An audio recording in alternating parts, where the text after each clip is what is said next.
The early winter cold in Chicago seeped into every seam of her clothing, settling like a thin layer of frost over everything, refusing to melt, refusing to ease, clinging instead to her skin and her thoughts. It was 10 o'clock at night, yet inside the Lexington the light still glowed warm and golden, the air thick with people, with the scent of hot butter, scorched garlic, red wine, and expensive perfume. The atmosphere felt heavy, as if it couldn't quite shake off the mixture of elegance and exhaustion. Sweat slid silently beneath the tight black shirt clinging to the body of the server, blending with the cheap perfume she wore and the hidden fatigue she carried.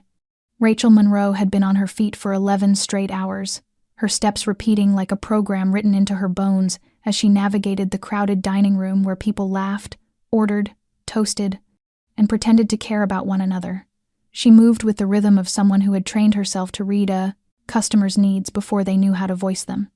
Her lower back throbbed, her calves burned, and the practiced smile she had worn for nearly 3 years in this job was beginning to crack at the corners. But she could not slow down. Not tonight. Not when her tips would decide whether she could pay her rent or spend one more week dreading the angry knock of her landlord and the unanswered phone calls that followed. The main dining room of the Lexington buzzed with the same Friday night energy as always. Men loosened their ties after business deals that might not be as clean as they appeared. Couples gazed at each other across candlelight, trying to reclaim feelings time had already carried away. Tourists took pictures of their meals as if they were landmarks. Rachel slipped through all of it, a silver tray balanced effortlessly on one hand, her steps steady, her words exact, her expression friendly enough but never too familiar. She had learned how to be invisible, as any good server must present in the moment a need appeared, but gone fast enough to protect a customer's privacy. Perhaps that was why she noticed him immediately. Table 19, tucked in the far corner behind a wooden divider that shielded it from the main dining room, the table reserved for those willing to pay extra for discretion. Julian Roth. She had served him 3 times in the past 2 months. Always the same, arriving at 9 o'clock sharp, always alone, except for the bodyguard seated at the next table, ordering a medium rare ribeye and a glass of Cabernet Sauvignon, leaving a tip of exactly 20%, never raising his voice, never summoning a server with a snap of his fingers, never causing a scene. Yet every employee understood that Julian Roth's table required the precision of a surgical procedure, because on the rare occasions when someone brought the wrong wine or interrupted him during a moment of quiet thought, they were not fired, but their schedule changed, their section reassigned. As if some invisible hand rearranged their shifts without a word of explanation, Rachel had learned not to ask questions about men like Julian Roth. In a city like Chicago, where the most powerful families were tied to things no one wanted to name aloud, survival meant lowering your eyes and keeping your observations locked inside. She knew he was important, in the kind of way that never appeared on a tax form. Knew the slight drag at the end of his sentences hinted at the East Coast, a place where secrets never die, they only sleep. Knew the custom suit he wore cost more than her combined earnings for half a year, and tonight, she knew something was different. If you are still listening and feel this story touching something inside you, take a moment to subscribe to our channel, to like and share this video, so we can continue bringing heartfelt stories every day. And if it isn't too much to ask, would you tell me where you're watching from? Leave a comment below and let us know which corner of the world this story has reached. We treasure every word you share with us. The first time Rachel ever served Julian Roth had been a night in the middle of October, when the wind turned sharp and the bare branches cast long shadows across the stone sidewalk outside the Lexington. He stepped in at 5 minutes to 9, just as he had tonight, neither loud nor drawing attention, yet his presence alone seemed to compress the air around him. The glass door closed behind him, shutting out the wind, and every gaze in the VIP section paused for just a single beat. Julian was not handsome in the usual way. His face carried a classic sharpness, angular, with deep, dark eyes not cold, but piercing enough to make a person feel seen in ways that stripped away their defenses. He was tall, broad-shouldered, moving with the precision of someone who calculated each step before taking it, wasting no motion. No one introduced him to Rachel, no one needed to. Men like Julian did not require names to be recognized. He sat at table 19, unfolded the white silk napkin across his lap, and did not look at the menu. Rachel approached with a water tray, following protocol, though her heartbeat had been noticeably quicker that night. "Good evening. Would you prefer still or sparkling water?" The familiar question left her lips in the same calm tone she always used, though she felt the faint tightening in her shoulders. Julian lifted his head, and for a brief moment his eyes met hers. Still, no ice. His voice was low, warm, not stretched like a southerner's, not clipped like someone from the north, but softened in a way that made her lean in slightly without meaning to. She turned to pour the water, noting the order he conveyed without ever speaking it. Medium rare ribeye, no sauce, extra roasted vegetables, a glass of the most expensive Cabernet Sauvignon on the list. It all took less than a minute. No wasted words, no unusual requests. But Rachel felt she had just stepped into a space without signposts. In the visits that followed, Julian arrived at the same time, ordered the same meal, and always had the same man seated a table away, a large, quiet figure dressed plainly enough to disappear into the background. Tony, someone Rachel had never seen look away from the room for more than 3 seconds. Julian never once asked for Rachel by name. But on his second visit, when she approached his table, he said, "You were the server that night." Not a question, a statement. She nodded, instinctively smoothing her hair, and immediately resented herself for doing so. "Good. You work very professionally." That was all. No smile, no polite flourish. Yet his words lingered with her the entire night, a small flame in the cold. After each of Julian's visits, Rachel tried to treat him like every other customer. But she knew she was watching him more closely than she should. She noticed the way he cut his steak, as though each motion carried weight, the way he tilted his wineglass so the light skimmed the surface before he tasted it, the way his eyes swept the room before returning to center, mapping exits and people with quiet efficiency. Julian spoke very little, but every word had purpose. And Rachel sensed something she could not allow herself to articulate. This man did not come here only for dinner. Something existed beneath the cashmere, beneath the polished Italian shoes. A layer of silence thick as ice, hiding something far larger than fine meals or expensive wine. Julian was the kind of man who made others believe he needed no protection. And yet he had Tony. And for Rachel, that was the first piece of the puzzle that made her pay more attention than she should. He was not warm, not approachable. But in a world as noisy and artificial as the Lexington on any given night, his silence held a power she could not ignore. And then, as always, he finished his meal, left the exact tip, stood, and vanished into the Chicago night as if he had never been there. Yet his presence never truly left the room. And deep in her instincts, Rachel knew one day she would have to choose between being silent like him or breaking that silence. The 4th time Julian Roth appeared at the Lexington, the cold was so sharp that a thick white film of frost clung to the restaurant's glass doors like a sheet of fogged paper. Outside was wind and snow. Inside was the warm glow of yellow light and the soft clink of silverware against porcelain. Rachel knew he would come, as always, at exactly 9 o'clock. And at exactly that moment, Julian walked in, his charcoal gray overcoat draped over him, leather gloves on his hands, moving straight toward table 19, as if the entire room were no more than a backdrop. Tony followed like a shadow, carrying the same calm, quiet demeanor. But tonight, only 5 minutes in, Rachel realized something was wrong, not with Julian, but with Tony. The man she once believed could stand still as stone, for an entire evening kept sliding his hand into the inside pocket of his coat and pulling it out without retrieving anything. By the 3rd time, she could no longer pretend it was a thoughtless habit. She passed their table the 1st time to refill water, the 2nd time to check the candle, the 3rd time to deliver the entree. Each pass was justifiable, brief enough to remain unnoticed, yet long enough for her to watch. Tony was no longer holding the posture of a man on guard. His shoulders drew inward, his leg bounced with an uneven rhythm. When Julian said something, Tony merely nodded without meeting his eyes, his jaw clenching, the muscles shifting as if he were grinding his teeth. The longer she watched, the more certain she felt that this was not simply a bad night for the bodyguard. She had been in the service industry too long not to recognize when someone was hiding something. There were gestures only those who lived behind. The curtain of hospitality could read the way Tony checked his watch no fewer than 3 times, within less than 10 minutes, each glance lingering longer than necessary, as if counting down. Julian was unchanged, cutting his steak with those smooth, precise movements, eating at the same measured pace, not hurried, not relaxed.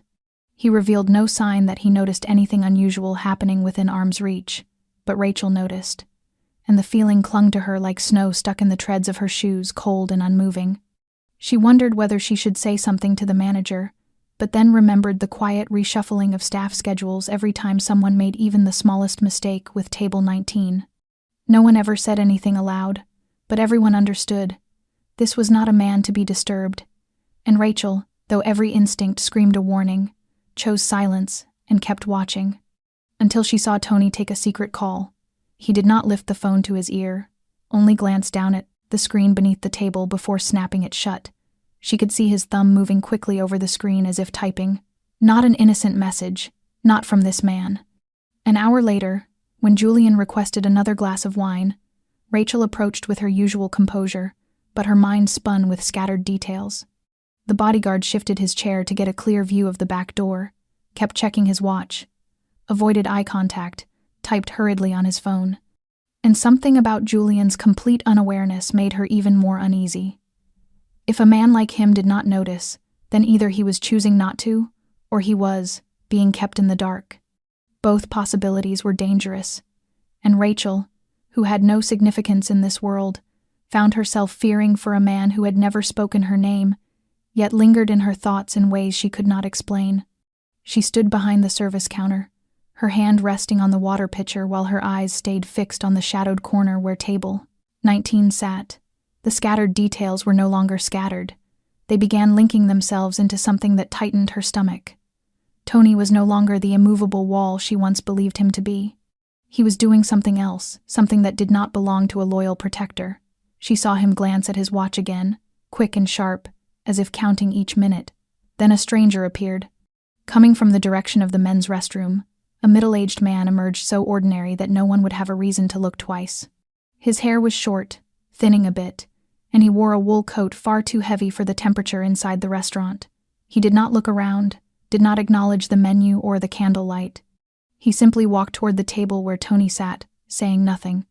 Rachel was carrying dessert to table 4 when she saw it. The stranger's hand slipped into his coat pocket and pulled out a pale yellow envelope, thin and precisely folded. No logo, no writing, nothing that would draw attention in a post office. But here, in this moment, it could not be ordinary. Tony was not surprised. He leaned slightly forward, accepting the envelope in one fluid motion, no hesitation. The gesture was too practiced to be accidental. The envelope disappeared into the inside pocket of his vest beneath his coat, so fast that if Rachel had not looked at exactly the right second, she would have missed it. The stranger did not linger, did not speak, only turned and walked toward the bar, where the dim light swallowed his face into shadow. Rachel stood frozen for a few seconds, her breath heavy. She tried telling herself it might be personal papers or confidential work documents, anything harmless. But something in the smoothness of that exchange made it impossible to believe her own reassurance. In a city like Chicago, where everything could be a mask, the smallest details were often the loudest confessions. And Tony had just received something not meant for daylight. When she returned to Julian's section, his second glass of Cabernet was already more than halfway gone. He still sat upright, his expression calm as he focused on the flavor of the medium-rare steak. But Rachel no longer looked at him the way she once did. She looked at him the way someone might look at a beautiful painting hanging on a wall that could fall at any moment if the nail gave out. She could not be certain her interpretation was correct, but she had lived long enough to know there were signs a person simply could not ignore. Like the way Tony now kept his hand close to his inner pocket, no longer resting both hands on the table the way he used to. Like the way his eyes drifted toward the entrance, then to the back door where staff moved in and out, as if every doorway was either an exit or a threat. Rachel had never imagined she would find herself in a moment like this. She was just a server trying to collect enough tip money to pay bills and save for a steadier life. She did not belong to a world where envelopes changed hands in the shadows or glances carried layers of meaning. But tonight, somehow, she had stepped into that world. And if she was right, if that envelope was the beginning of something worse, then the man sitting only a few steps away might be the one being placed on the board. The problem was, he had no idea. And she, whether she wanted it or not, now held a piece of the truth no one else had seen, and it was burning through her from the inside. Rachel stood behind the service counter, her hand trembling slightly as she opened the drawer to take out more dessert menus. but her mind was spiraling into a vortex with no way out. The envelope. The way Tony accepted it without even looking. The quick flick of his eyes toward the back door as if he were timing something, waiting for an event to unfold according to schedule. And Julian, still calmly cutting the last piece of steak on his plate, seemingly unaware that a betrayal was taking place right beside him. Rachel tried to take a deep breath, but the air inside the restaurant suddenly felt thick, as if every voice, every clink of dishes, even the soft strands of jazz were being crushed into a single oppressive weight. She had learned to ignore things that did not concern her, had chosen silence as a means of survival, in a world where silence was sometimes the only thing that kept a person safe. But tonight, something inside her urged her to break that rule. Her heart pounded so violently it felt ready to burst, and her instinct screamed that if she did nothing, something would happen. Something terrible. Something that could not be undone. She pulled the small order notebook from her apron pocket and took the pen clipped to the counter's edge. The first slip of paper was torn hastily, filled with shaky, incoherent sentences that read like the rambling of someone losing control. She crumpled it and shoved it aside, grabbing another. The second attempt was shorter, but too vague. Be careful, something is wrong. Reading it back, she knew Julian would never react to a warning so frail. He was the kind of man who responded to evidence or to a fist hitting the table, not to a whisper. She tore off another piece. This time, she set the pen down and wrote with all the clarity she could muster. Your bodyguard received an envelope from a stranger. You are the target tonight. Do not use the back door. Sharp, clear. No rambling. She read it twice, found no mistakes, no wasted words. Her hand still trembled, but the letters were bold and unmistakable. She folded the paper into quarters and slipped it into the leather check holder. The room around her continued moving as if nothing had changed. Couples laughed and raised their glasses. A group at table 8 snapped photos of their food. But to Rachel, every sound felt warped, every movement slowed. She walked toward table 19, each heartbeat heavy as a hammer. Julian looked up when she approached, his expression composed. I can bring your check if you're ready, she said, her voice steady and professional, so controlled it startled even her. Julian nodded. All right. She set the check holder down beside his water glass, just as she always did. But inside, it held more than a bill.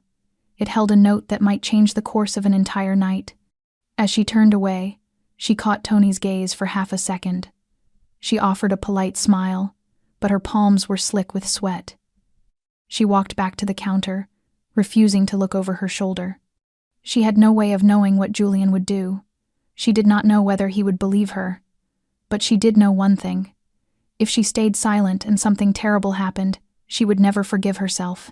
Behind her, the soft sound of paper unfolding broke through the air like a quiet exhale, and the entire world seemed to hold still with Rachel, waiting for what would come next.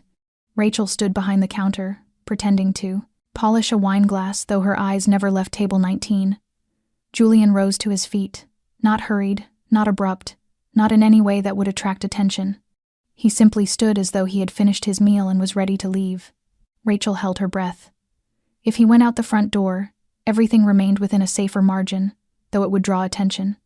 But if he moved toward the back, the direction Tony kept glancing at, Julian stepped forward 2 paces, then suddenly turned left, toward the double doors leading into the kitchen. Rachel's heart stopped. No. She wanted to shout, but her throat closed. The passage through the kitchen led directly to the alley behind the restaurant, the very place she believed a trap waited. She had written clearly not to use the back door. Why would he walk straight into it? But as Julian's hand pushed open the swinging door, Rachel realized something. He was not heading toward the emergency exit that led to the alley. He veered sharply, toward the service freight elevator. The narrow passage used only by staff to transport supplies to the basement garage. A hidden route so easily overlooked that even inattentive bodyguards rarely noticed it. Julian was not walking into the trap. He was slipping beneath it. Tony's head jerked upward. In that instant, his cold eyes tracked Julian's movement. And for the first time that night, Rachel saw raw panic flash across his face. He knew the freight elevator. He knew that if Julian made it to the basement, where his armored car waited, the entire ambush planned for the alley would collapse. Tony leapt to his feet, the chair scraping loudly enough that several customers turned their heads. His calm facade shattered. He called out, his voice cracking with strain. "Sir, that is not the exit." But Julian did not look back. His shadow disappeared through the kitchen doors, decisive and cool. The doors swung and closed behind him with a soft, deadly finality. Tony did not waste a second. He launched forward like a predator released from its cage, his right hand plunging beneath his vest, ignoring the startled glances around him. He knew he had lost the element of surprise. Rachel froze behind the counter, gripping the dish towel so tightly her fingers blanched. She saw Tony's eyes flick toward the service station for the briefest moment, before he stormed into the kitchen, a look filled with suspicion and violence. She had interfered with their game, and now the king had slipped out of checkmate. Tony moved from the table like an animal sensing danger in the air. No more ease, no more composed posture. He crossed the room in quick strides, his right hand sliding into his coat where Rachel was certain he hid something that had no place in a restaurant. No one in the dining room sensed anything unusual. A few guests glanced over due to the loud scrape of the chair, then returned to their wine and conversations. But Rachel saw everything. She saw Tony's walk shift into a restrained run, his attempt to appear calm failing as he closed the distance to the door Julian had passed through. Instinctively, she turned her head toward the swinging doors. They were still moving slightly, not fully closed. But Julian was gone. She did not know what he was doing, whether someone was waiting for him inside, or whether he had a plan to counter this betrayal. All she knew was that Tony had read something in Julian's movement, and he was unraveling. Tony slipped through the doors and vanished into the staff area. Rachel saw him pull out his phone, his fingers racing across the screen, as if triggering a chain of actions prepared long before tonight. The air in the dining room shifted again. Not because anyone spoke, but because, at the edge of her vision, near the right corner of the restaurant, another man was moving, a server she had never seen before. White shirt, black tie, the same uniform as the staff, but the clothes did not fit. The collar was skewed, and the shoes were not the kind required by the Lexington. Rachel was certain he did not work here. He left the bar area with a too natural stride, carrying an empty wine tray, but his eyes betrayed him. They were locked onto a purpose. He moved toward the hallway leading to the back door, the same direction as Tony. At the same moment, but seeing Tony's frantic sprint, the man hesitated. The fake server, realizing the trap had failed, blended back into the shadows and fled. Rachel began to shake. She felt it now. She had stumbled into something far bigger than she could have imagined. This was no longer just a bodyguard's betrayal or a warning scribbled on a slip of paper. This was a plan, coordinated, with multiple players, and Julian, unless prepared, would be walking straight into their trap. She wanted to call someone. But whom? The police. They would take at least 10 minutes to arrive, if they believed her at all. The management? They did not even know who Julian truly was. She could chase after them, but to do what? Stop Tony? Confront the fake server? She had no weapon, no plan. And most importantly, she did not know if she would survive if she pushed deeper into this. But she could not stand still, not after writing that message, not after Julian had trusted her enough to act on it. She left the counter and walked quickly toward the kitchen, stopping 3 steps from the double doors. Through the narrow gap between them, she saw nothing.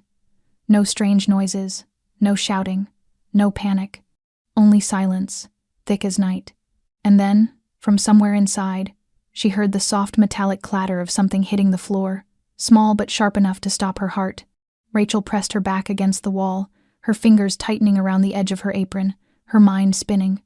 She did not know what was happening beyond those doors, but she knew one thing: the plan had fallen apart, and now, everything was about to change. She strained her ears for even the smallest sound. There were no gunshots, no shouting, only a strange, prolonged silence that made her skin prickle.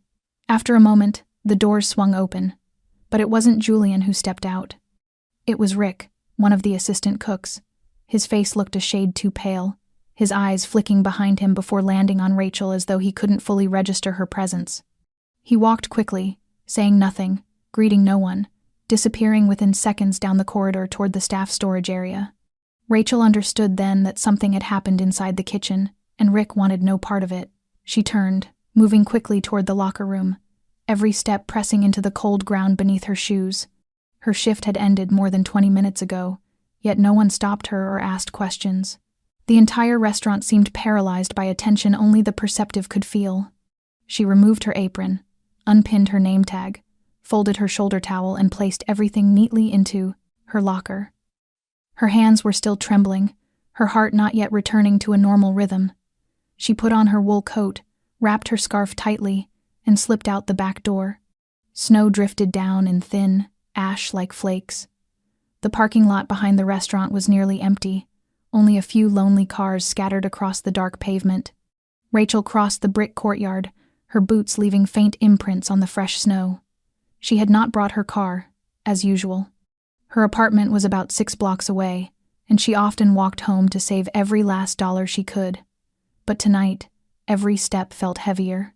The wind slipped beneath her collar and through the layers of her scarf, carrying a damp chill that felt like someone brushing their fingers across her skin. She quickened her pace, her posture rigid, her eyes fixed ahead, though she could not stop herself from glancing over her shoulder now and then. At first, there was nothing. But by the time she turned onto the 3rd block, the sensation had settled in her bones. Someone was following her. Not clear footsteps, not a voice, not even a definite movement. Just the unmistakable feeling of eyes pressed against the back of her neck, tracking her, memorizing every motion. She paused, pretending to adjust her scarf.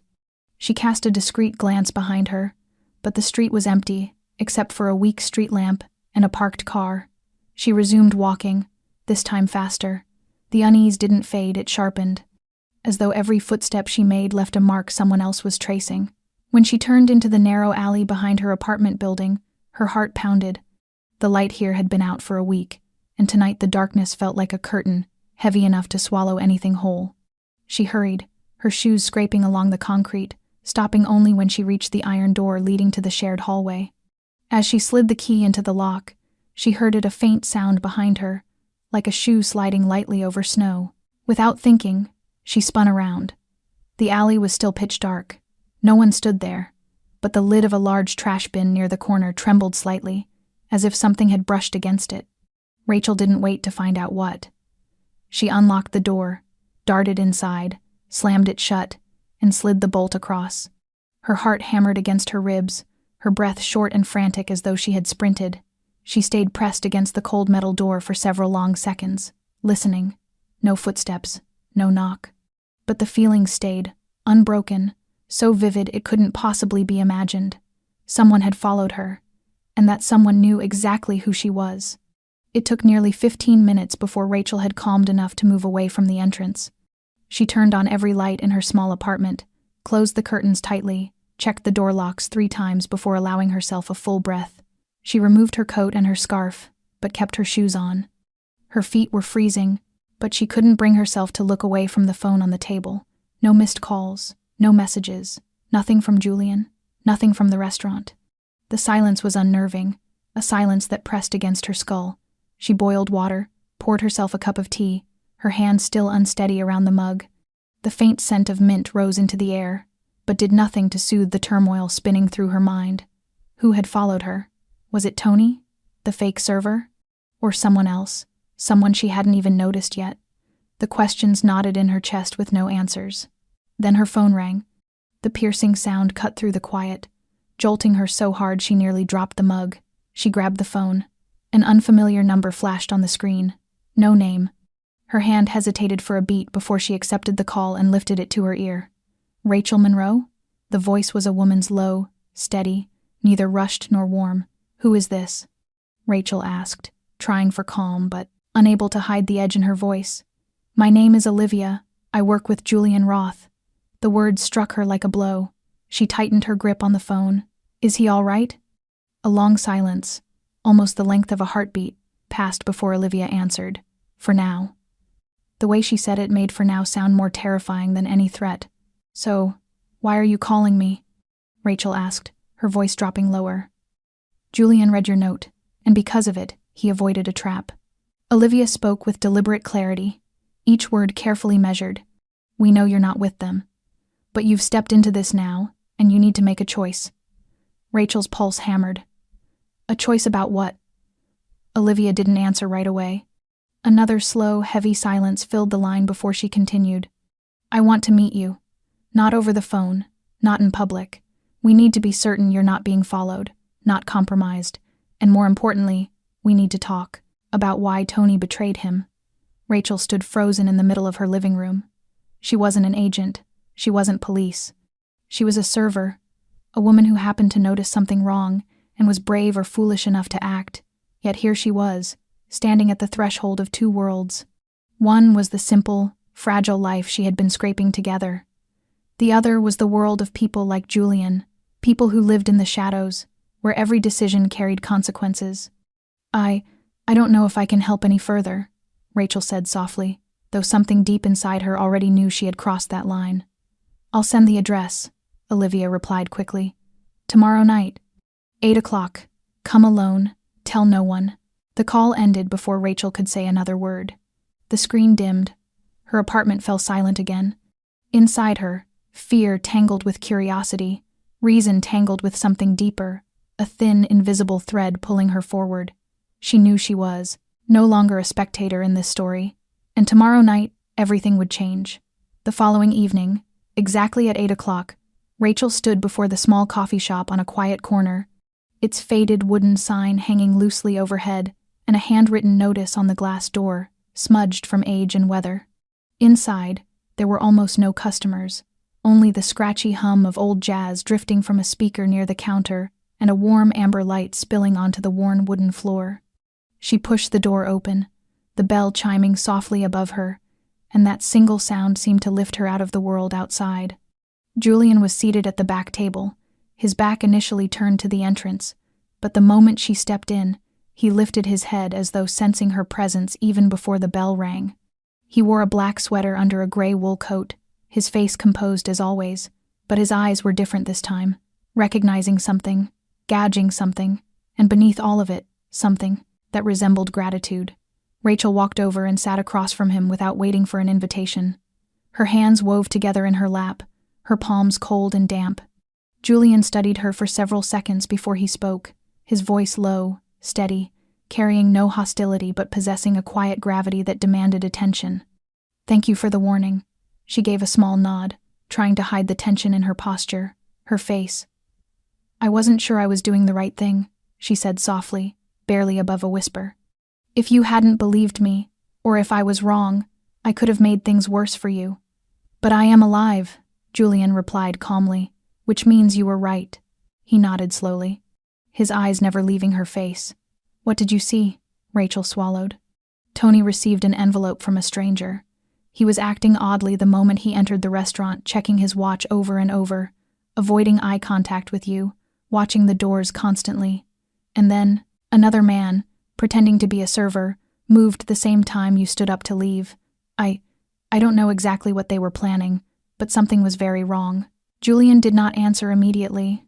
He continued watching her, assessing not only her words but the sincerity in her eyes, the truth in her posture, the subtle tremor of her hands. You do not seem like someone who gets involved in things like this, he said. Rachel let out a small, humorless laugh. Trust me, I never imagined I would ever slip a warning note into the check of someone like you. Julian leaned back in his seat, fingers interlaced atop the table. I have worked with Tony for nearly 8 years. No one has ever been closer to me than he has. And that is exactly why this is almost impossible for me to accept. He did not just betray me. He sold me out.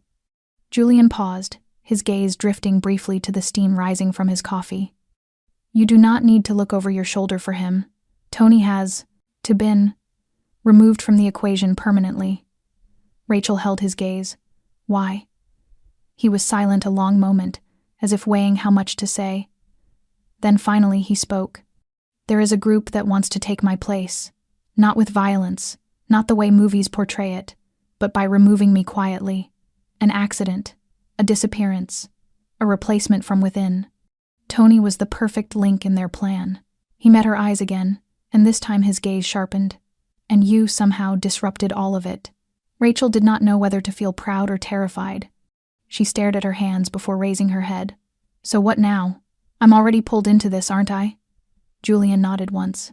Yes, but you still have a choice. You can walk out of here tonight, go back to your job, and we will make sure no one touches you. Or you can step further in, learn what it takes to survive in this world, and be protected permanently. But in exchange, there is no path back." Rachel exhaled a soft, strangled laugh. "I am just a girl who pours water in a restaurant, and now I'm sitting in a cafe with a man who can make someone disappear with a single phone call." Julian did not smile. His voice lowered to a near whisper.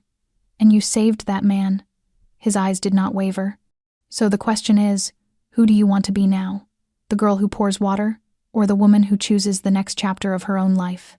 Rachel did not answer immediately. She glanced toward the rain-fogged window, where snow had begun to fall again.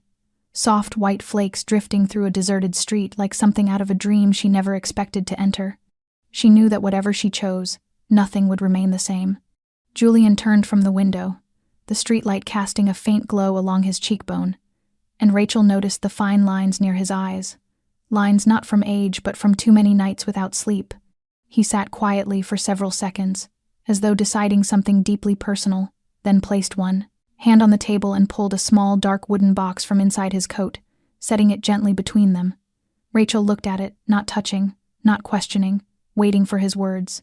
Julian's voice was lower than before, but no longer distant. "In the world I live in, there are not many people who hold on to clarity and decency in the midst of danger. You not only saw what was wrong, you acted to stop it. You saved me from a death that was planned with care, Rachel. And that is not something I intend to forget." She glanced at the box before looking back at him. "What's inside?" Julian did not answer right away. Instead, he opened the lid slowly, revealing a simple silver pendant etched with unfamiliar markings. It did not glitter or boast the brilliance of expensive jewelry. Instead, it carried a weight that felt almost ancient. "This is a symbol of protection," he said. "It is not decoration. In my world, when you wear this, every enemy, every ally, every rival, understands that you are under my protection, and that means they are forbidden from touching you." Rachel stared at the small object lying quietly between them. No one had ever told her about a world where power could be carried on a string around one's neck, but here it was. She gave a shaky laugh, unsure whether from nerves or the surreal feeling of being inside a story she never agreed to join. "I think you're joking." Julian's expression did not change. "I have never joked about survival, and neither should you." Rachel reached out, brushing her fingertip over the cool, smooth surface, like stone beneath snow. "If I accept this, it means I'm agreeing to step into your world." Julian nodded. "Yes, no one wears this and returns to ordinary life, but I will not force your hand. This is a choice. You entered by accident. If you stay, it is because you choose to." Rachel straightened, placing her hands on her thighs, her gaze steady on him. "Why me? You have hundreds, maybe thousands of people who would work for you, protect you, even die for you. Why choose an anonymous waitress?" Julian leaned back, his gaze deep, unwavering. "Because you are not afraid." "I am afraid," she shot back instantly. "I was shaking. I ran out of the restaurant like a criminal. But you came back," he said softly. "You answered the call. You walked in here. You are asking the questions others are too afraid to ask. Courage is not the absence of fear. It is choosing to move despite it. You are the kind of person I need." Rachel went still. No one had ever spoken to her that way. No one had ever looked at her and seen anything other than a server who smiled on cue and carried trays. But Julian saw something else. And that, she realized, was the most dangerous part. He pushed the box toward her. "The decision is yours, but I do not have much time. If you step in, I will teach you everything you need to survive. If not, you will leave this city tonight, and I will ensure no one ever knows you existed. Both are forms of protection, but one keeps you alive. The other makes you disappear." Rachel stared at the pendant again, her chest tightening with a feeling she could not name. It felt like she had been standing at the edge of the road for too long, and now a gate had swung open before her. She did not know what waited beyond it. Only that if she refused to walk through it, she would wonder for the rest of her life what might have happened if she had been brave enough to take the step. Rachel held the necklace in her hand, her fingers closing around it, as if trying to feel the true weight of the decision she had just made. The pendant no longer felt cold, or perhaps her hand had grown too warm beneath the flood of emotions rushing through her to distinguish the difference. Julian said nothing more, watching quietly as if this moment no longer belonged to him. She lifted the chain, slipped it over her head, and let the pendant settle against her skin beneath the thin layer of her sweater. The instant it touched her, she felt a distinct chill sweep across her neck, glide down her spine, then spread through her entire body. It did not hurt. It was not frightening. It was simply a shiver she could not explain, as if a thin veil of mist had passed through her mind for a brief second before dissolving, leaving behind a calm that felt strangely less lonely. Julian nodded slowly, as though he had witnessed this ritual 100 times before.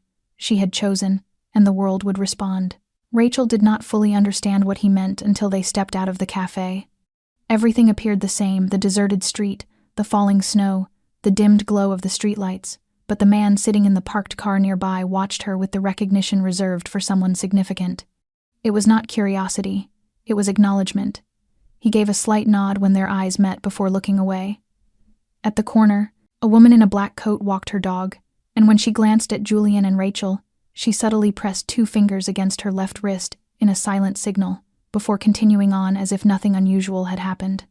Rachel slowed her steps, her eyes sweeping the quiet street. Anyone who saw them was playing a part. It was too smooth, too synchronized, too deliberate. She turned to Julian. "They already know, don't they?" Julian gave a faint smile. "This world has its own language, Rachel. And you just spoke a vow. People will recognize it and adjust accordingly. You are no longer invisible." Rachel drew a long breath, letting the icy air fill her lungs. For the first time in years, she felt seen not by customers or co-workers, but by people who lived between shadow and light, people who shaped destinies without ever appearing in the news. They knew her, and more importantly, they acknowledged her. When she returned to her apartment, Rachel stood before the mirror, removed her coat, and revealed the silver pendant shimmering against her skin. Small and simple, and yet now it looked like an etched mark of fate. Everything had changed. She had changed. And the world would no longer look at her as a waitress. The next morning, Rachel woke earlier than usual, though she had barely slept. The necklace still lay at her throat, cold and light as if it had always belonged there. She studied herself in the mirror, searching for any visible sign that her life had shifted, but the reflection was still the same. Rachel with tousled brown hair, shadowed eyes, and delicate features. She put on her coat and scarf, stepped outside, and walked into a city that bustled as though it had no idea she had done something that would alter the course of her life. But she could feel it, a pressure on her shoulders like a garment made of something unseen. Eyes no longer glanced past her. They lingered with caution, with curiosity, sometimes with subtle wariness.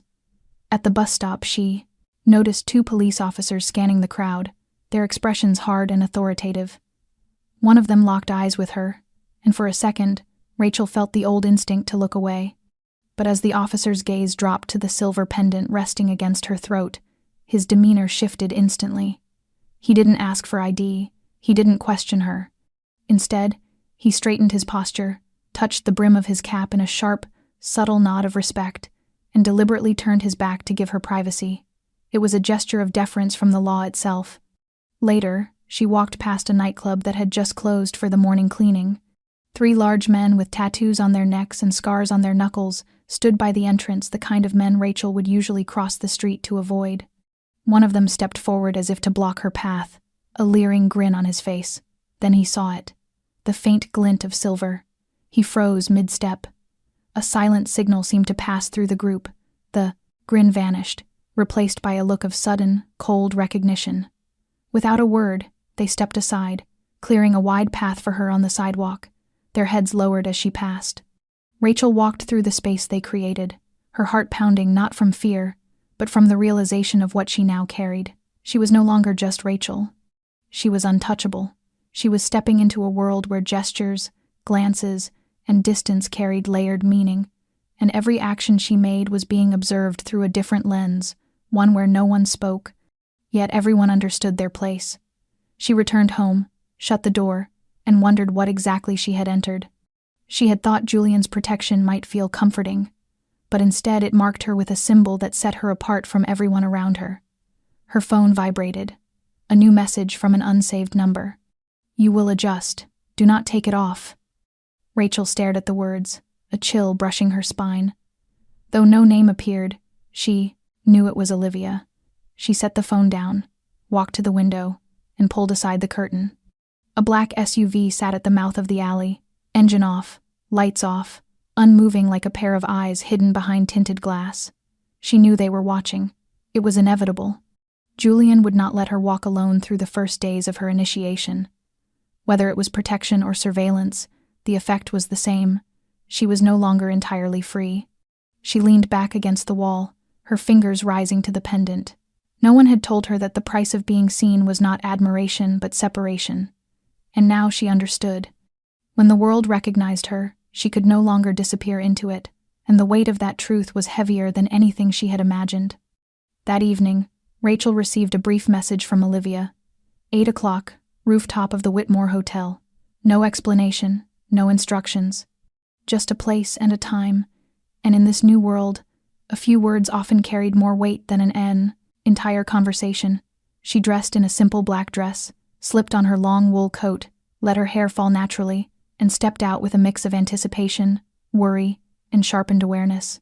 The Whitmore Hotel sat in the Gold Coast, its marble walls and thick red carpets, a quiet statement that not everyone was allowed inside. But when she entered, no one stopped her. The receptionist gave a small nod and guided her to a private elevator. It ascended straight to the top floor, where the doors opened to a silent hallway draped in velvet and lit by crystal chandeliers casting soft, shimmering reflections on the ceiling. A man in a black suit waited at the end, and without asking her name, inclined his head and held the door. Inside was a glass-walled dining room with a sweeping view of the city glowing beneath the night sky. A table was set with candles flickering gently, and deep red wine glistening in tall, thin glasses. Julian stood by the window, his back to her, and only turned when the door clicked shut. "Rachel," she nodded in greeting. He moved toward her, lacking the hard edge he often carried. In his light gray suit, he seemed deliberately softened, as though easing the invisible distance that had always lingered between them. "Thank you for coming." She sat when he gestured. They shared the first course in silence, accompanied only by the quiet murmur of classic jazz drifting from hidden speakers. The tension between them felt delicate, not from danger but from the weight of something important waiting to be said. After the waiter refilled their glasses and retreated, Julian finally spoke. "You have survived the first 3 days since wearing the necklace. I know it has not been comfortable." Rachel lowered her glass. "It feels like being seen through. People do not look at me like a normal person anymore. They avoid me. They fear me." Julian shook his head gently. "They do not fear you. They fear the one standing behind you. And that is the only thing keeping you safe." She held his gaze, expecting something more than that truth. Julian exhaled. "I did not invite you tonight just for dinner. I want you to consider a formal role. Not protection, not a subordinate, a liaison, someone who can stand between both worlds. You have the instinct to sense danger before it arrives, the intelligence to remain silent when needed, and the courage to act when others freeze. People like you are rare. And I do not want you to survive this world merely by wearing a symbol. I want you to have purpose within it." Rachel tightened her hold on the napkin in her lap, her eyes drifting toward the glittering city below, where thousands of stories played out each night, unnoticed by most. She had never been trusted with anything meaningful, never invited into any space of consequence, but she also knew that accepting meant there would be no return to who she had been. "If I agree," she asked quietly, "what happens?" "Next," Julian poured a little more wine into her glass. "You will be trained. Someone will teach you to read a room, to move without leaving a trace, to survive when everything around you begins to break. And if you excel, you will earn the right to choose your own path. You will not be a piece on the board. You will be a player." Rachel watched the red liquid swirling, catching the warm gold of the candles like diluted blood. It was not romance. It was warning. Every step in this world demanded a price. But what made her nod was not power. It was the way Julian looked at her when he said she mattered. For the first time, someone saw her not as a shadow, and for that she was willing to risk everything. Rachel sat silently before the half-finished glass of wine, her mind spinning with a tangle of questions that offered no answers. Julian did not press her, because he understood that what he had just proposed was not something a person could swallow in an instant, especially not a woman who less than a week earlier had been a waitress in a restaurant no one remembered, a woman whose life had never brushed anywhere near the edges of power. but her silence was not refusal. It was the quiet before a turning point. Rachel lifted her gaze and met his eyes. If I agree, I need to know what I am walking into. I will not step forward blind. I will not become a tool again. Her voice carried a steadiness that was neither fragile nor doubtful but belonged to someone testing the true boundaries of the opportunity laid before her. Julian nodded, his eyes softening in a way he rarely allowed. You will not be a tool. I do not need obedience. I need someone who can choose, someone who sees what others overlook. You will not be forced into anything, but once you accept, you carry the weight of every decision. No one will come save you when you make a mistake. No one will protect you if you lose yourself. Rachel lowered her head, not out of fear, but because those words touched something inside her that had long been neglected. For years she had lived by schedules, by orders, by pre-written menus. No one had ever asked what she thought. No one had ever let her decide the shape of her own life. For the first time, she had a choice, but a choice always carried consequences that would follow her for the rest of her days.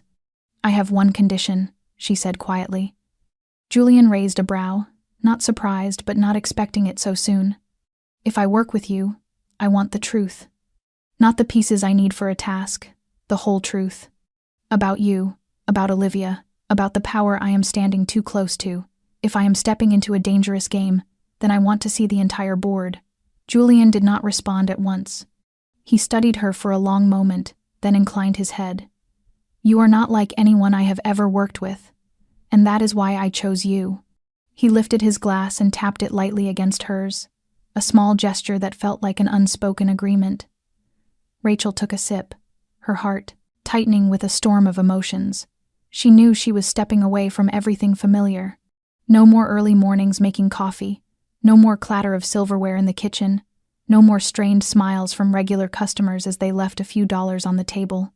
She was entering a world where every glance carried meaning, every word hid a deeper layer, and every mistake demanded a price far greater than time or money. But she also knew that if she walked away now, she would remain suspended between existence and invisibility forever, and she was exhausted from pretending that invisibility was enough. Julian straightened, the sharpness returning to his eyes, but without the earlier distance. Tomorrow night Olivia will come for you. From then on, nothing will be theoretical. Rachel nodded, feeling a weight inside her that was not fear but a deep awareness that every step ahead would now carry the full consequence of choice. She rose, looking at Julian one last time before turning away. The pendant brushed against her chest, a wordless reminder of the path she had chosen, and the world would answer. The next morning, exactly at 7, the doorbell rang 3 short times and 1 long. Rachel had been awake long before, sitting in the dim of her small kitchen, her hands wrapped around a cup of cold coffee. When she opened the door, Olivia stood there wearing a charcoal trench coat, her face expressionless, her gaze sweeping over Rachel as if measuring her resolve with a single look. "Are you ready?" Rachel nodded without speaking. They descended to the black SUV waiting on the street, and no one spoke during the half-hour drive through Chicago's quiet dawn streets. The car stopped in front of a building with no sign, only a concrete structure wrapped in dark glass, giving nothing away. Olivia swiped a key card, and they passed through 3 layers of security before stopping in a small room lit by soft recessed lighting, a smooth wooden table between 2 chairs, and a thick envelope placed neatly in the center. Rachel sat when Olivia gestured. She opened the envelope and pulled out 2 identical copies of a contract. The language was not long, but each line was sharp, clear, and stripped of emotion. No promises, no seduction of status. Only clauses about absolute confidentiality, personal accountability, and the acceptance of any consequence born from her own actions. Rachel read every word slowly. Her hand did not shake, but her heartbeat grew louder with each sentence. When she finished, she signed with a steady stroke. Olivia collected the papers and handed Rachel a small black box. Inside was a slim, unbranded phone with a blank screen and a single power button. "This is internal communication. No GPS, no hacking, no stored numbers, no internet. All contact starts from us. Keep it with you at all times." Rachel lifted the device, surprised by how light it felt, though it carried the coldness of newly cut metal. Olivia continued, her voice even, Controlled. From today, you begin a 6-week training cycle. Each day starts at 6 in the morning and ends at 8 at night. No personal phone, no social media, no outside communication. If you quit midway, your information disappears, and you leave the city that same night. Rachel did not flinch. She simply nodded, as if she had expected every word. Olivia rose and opened the door. A middle-aged man stood waiting, dressed entirely in black, his movements fluid like a former soldier. He did not give a name, only nodded once. "Come with me." Rachel stepped out of the room, leaving behind the contract, the cold coffee still lingering in her thoughts, and the life that had officially ended. She did not look back, because from the moment she signed, every exit behind her had closed. Only one path remained, forward. The first day of training began before the sun rose. Rachel awoke to 3 sharp knocks echoing through the small basement room she had been assigned. No windows, one narrow bed, a metal locker, fluorescent lighting, and a camera fixed high in the corner. Marcus, as she would later learn his name, stood waiting in the hallway.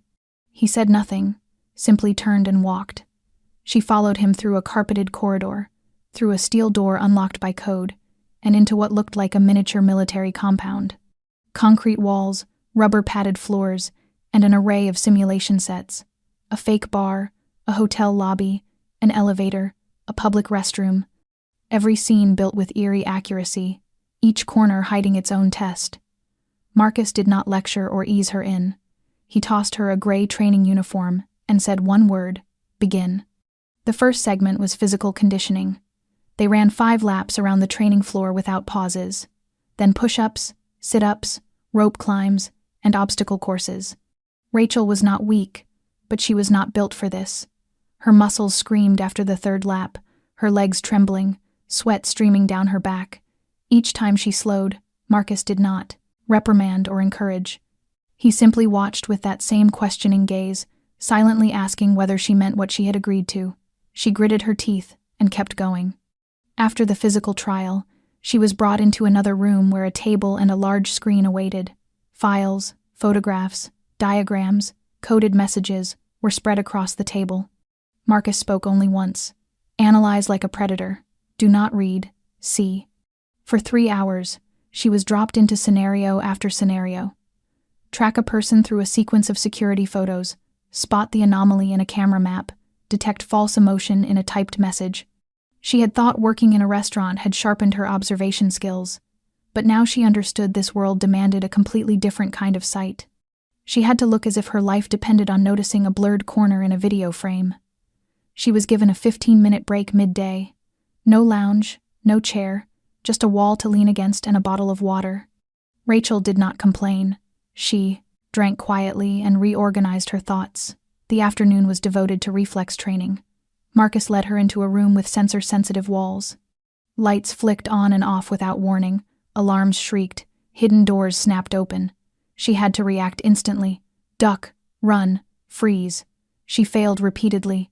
Sometimes she tripped. Sometimes she reacted late, and the red alarm howled through the room. But she did not quit. Every error sharpened her instincts. By the time she returned to her assigned room that night, her body felt like it had been taken apart and rebuilt badly, her arms twitching from exhaustion, the soles of her feet burning. But her eyes no longer held confusion. They held quiet determination, the beginning understanding that she might be more capable than she had ever believed. When she lay down, the cold pendant touched her sternum, whispering a familiar reminder that she was no longer standing outside the door. She had stepped through, and no matter how punishing the path ahead might be, she knew she was ready to learn how to own it.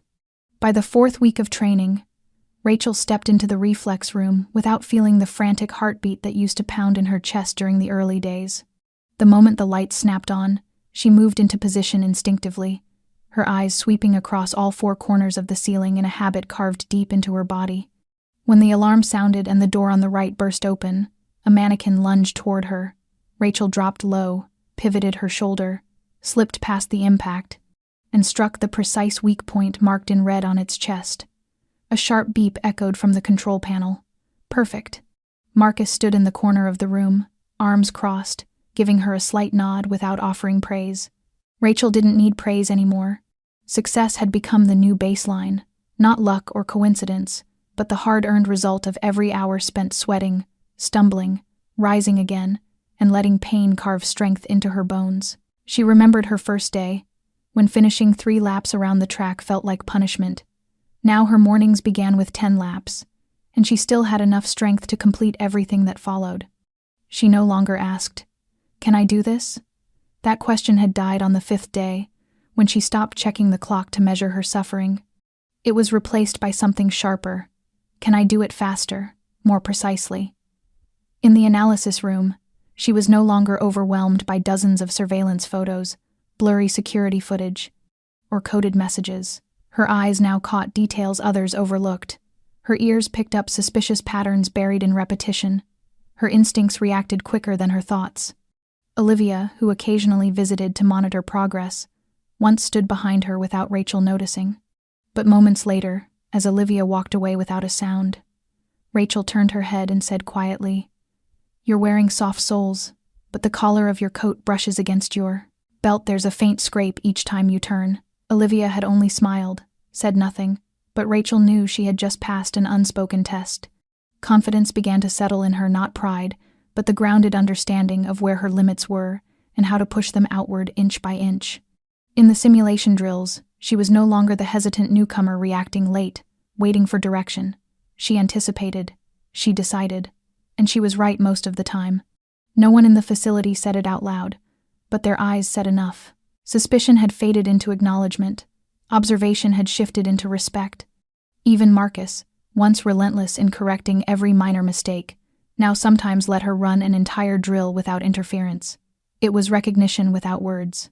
That night, lying on the narrow metal bed she had grown accustomed to, Rachel no longer felt the weight pressing against her chest like in those early nights. She stared at the white ceiling, her hand resting against the necklace, beneath her shirt, feeling the steady pulse of her own heartbeat. She wasn't afraid anymore, not because the world had become less dangerous, but because she had changed. She could now walk through darkness without trembling. She could see the truth behind another's eyes. She could predict danger from the smallest shift in the air. Rachel was no longer the quiet waitress hiding behind a kitchen door. She was becoming someone new, someone forged in the very world she once feared, and someone who no longer stepped back. The final week of training didn't begin with physical drills or emergency simulations, but with an invitation from Olivia to attend a private cocktail gathering in a penthouse downtown. The first time Rachel would face the real world she was being prepared for. She was given a simple, yet perfectly tailored black dress and a pair of heels that felt foreign compared to the soft, soled work shoes she once wore. Olivia did not accompany her. Rachel was dropped off in front of the building, where a driver opened the door for her without speaking a word.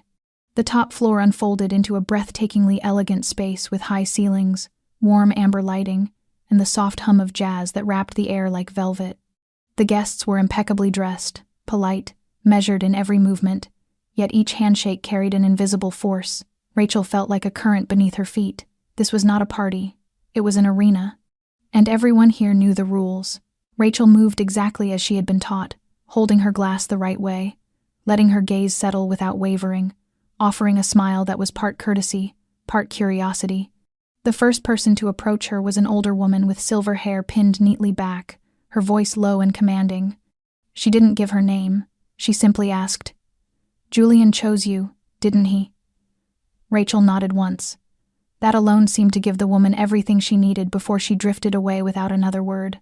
What followed was a series of short, polite conversations, each carrying a subtle test behind the calm expressions of the speakers. They asked her thoughts on neutrality in business, whether she believed loyalty existed in a world where information was currency, and if she had to choose between morality and survival, which she would choose. Rachel didn't answer correctly. She answered truthfully. "I think no one can keep their hands clean if they want to survive in a system that's been dirty from the beginning, but I would choose the kind of dirty I can control." Some looked at her longer than was polite, as if surprised a newcomer would dare speak so plainly. After 2 hours, Rachel understood the real test wasn't about elegance or charm. It was about steadiness. They wanted to see if she could hold her ground, whether she cracked under pressure, whether she flinched. She didn't. She began to understand the silent language of the room, the way someone dabbed their lips before mentioning something truly important, the way eyes drifted away when a lie was spoken, the alliances suggested by who stood beside whom, and who avoided clinking glasses together. Everything was a code, and she was learning fast. When the evening wound down, Julian appeared not dramatically, not with flair, but simply walked in, and the air shifted around him. He approached her with only one quiet instruction: "Come with me." They left the penthouse, descended to the garage where a black car waited. On the drive back, Julian said, "You didn't just keep up. You made an impression. Someone even asked if you're being groomed for an advisory role." Rachel gazed out the window, watching the streetlights flicker like thin slices of her old life fading behind her. She didn't reply, but her hand found the necklace resting against her chest, reminding her she was no longer moving out of fear. She was moving because, for the first time, the path ahead belonged to her. No one would ever look at her with pity again. She was not a pawn. She was learning how to play the board. Standing alone on the highest floor of the building, looking down at a city glowing in warm golden light, Rachel crossed her arms, her hair stirring in the crisp, biting winter wind. Below her, the streets wove together like restless veins, each car's headlights blinking like the heartbeat of a living giant she had now become part of. From a quiet girl carrying trays through a forgettable diner during the brutal Chicago winter, she had stepped into a world where every word carried hidden weight, where a handshake could sustain a life or end one. That world was colder, more intricate than anything she had imagined, but it was also where she learned to define herself for the first time. She had once been afraid.